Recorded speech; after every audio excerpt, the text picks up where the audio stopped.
třeba jako, že jste si nepřinesli pomůcku. Máte další týden.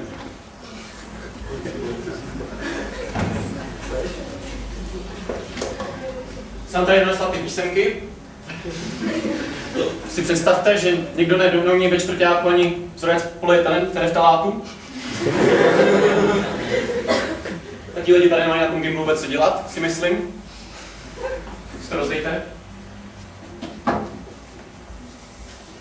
Teď se vezmeme chemii, pak se vezmeme biologii, kterou jsme nestihli. Takže si jako vyzkouším, samozřejmě.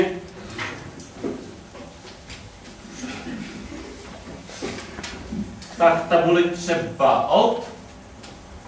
Come on, Daniel, nemáme na to celé odpoledne.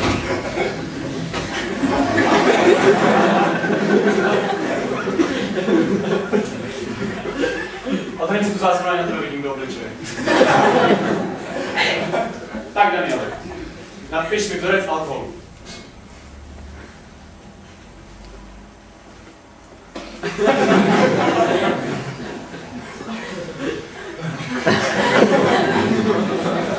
Tak Daniele, co to je? Ty si sednout, máš zapět. Já se s tebou o tom nebudu dohádat, máš si sednout.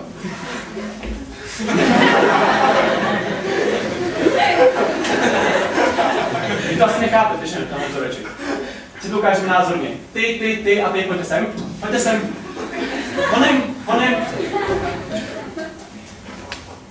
Ty budeš C2, ty budeš H5, ty budeš OH, taky se to spojí celý, vazby dvojný a teď se takhle celá hýbe.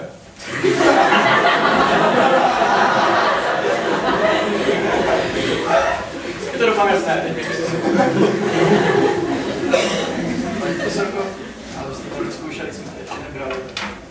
No a Danieli, na vysoké škole si tě tak nikdo nebude ptát, co ty jsi to bral nebo ne. Asi není fér. To není fér, že to není fér. Tak teď se vezmeme biologii, co jsme nestihli, protože jste nepracovali. K tabuli bude třeba alt. Já za to nemůžu, že vás mám na oba předměty. Pojď.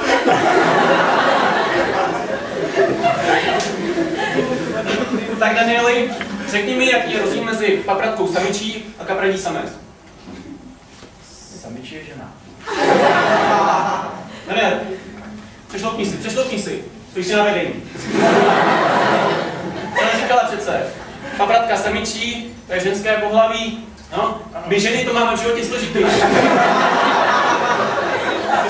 si sednout, nebo se to diskutovat. Se naučte, příště budeme opakovat. Budeme psát písemku, aby to nebylo jak teď. Kánu.